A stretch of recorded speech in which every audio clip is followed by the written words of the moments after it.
उन्होंने नियम ले लिया कि मैं एक वृक्ष के नीचे एक रात रहूंगा, अगले दिन दूसरे वृक्ष के नीचे सोते थे। इतना संग्रह भी नहीं किया कि कहीं मैं एक वृक्ष के नीचे 4 दिन रहा तो ऐसा ना हो जाए कि ये वृक्ष और ये स्थान मेरा है। लेकिन महाप्रभु जी को चिंता होती है जयदेव महाप्रभु की, मेरा जयदेव एक वृक्ष के नीचे सोता है, इतनी बड़ी रचना गीत गोविंद करने वाला एक वृक्ष के नीचे सोता है। तभी श्री जगन्नाथ जी ने एक योजना बनाई, और एक सुदेव नाम का ब्राह्मण था। उस सुदेव ब्राह्मण के कोई संतान नहीं थी, तो सुदेव ब्राह्मण ने जगन्नाथ महाप्रभु से कहा कि भगवान एक संतान का सुख मुझे दीजिए, मैं वचन देता हूँ उसकी बाल्यावस्था पूरी हो जाने के बाद जैसे ही वो बालक कुमार अवस्था का होगा मैं आपके चरणों में निवेदित कर दूंगा, वो बालक आपका हो जाएगा, ये मेरा वचन है आप। तो जैसे ही भगवान ने देखा कि भाई ये जयदेव महाप्रभु एक ही वृक्ष के नीचे रहते हैं, तभी ठाकुर जी ने विचार किया कि हम कैसे इनके इस वृक्ष के नीचे रहने वाले सिस्टम को दूर करवाएं। तभी ठाकुर जी को याद आया कि एक सुदेव ब्राह्मण था, उसने इतने वर्ष पहले हमसे कहा था कि एक संतान हो जाए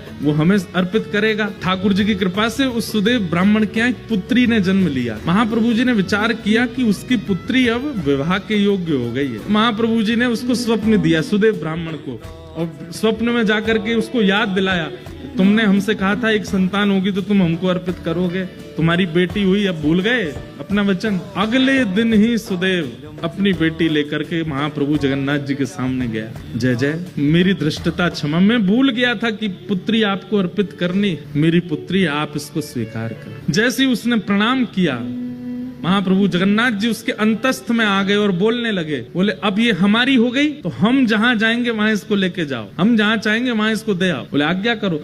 बोले एक वन में एक जयदेव महाप्रभु हैं, गीत गोविंद की रचना जिन्होंने की, उनसे जाकर के अपनी बेटी का ब्याह कर दो। पद्मावती नाम था उनका। तो सुदेव ब्राह्मण बोला, भगवान वन में रहते हैं, बेटी। बोले अब ये तुम्हारी बेटी नहीं तो तुम चिंता क्यों कर रहे हो? तुम्हारी बेटी होती तुम चिंता करते ना कि जमाई हमारा कैसा, घर है कि नहीं है, परिवार है कि नहीं, संपत्ति। अब तो ये हमारी हो गई, अब इसके पिता हम हैं, हम इसके लिए योग्य वर ढूंढ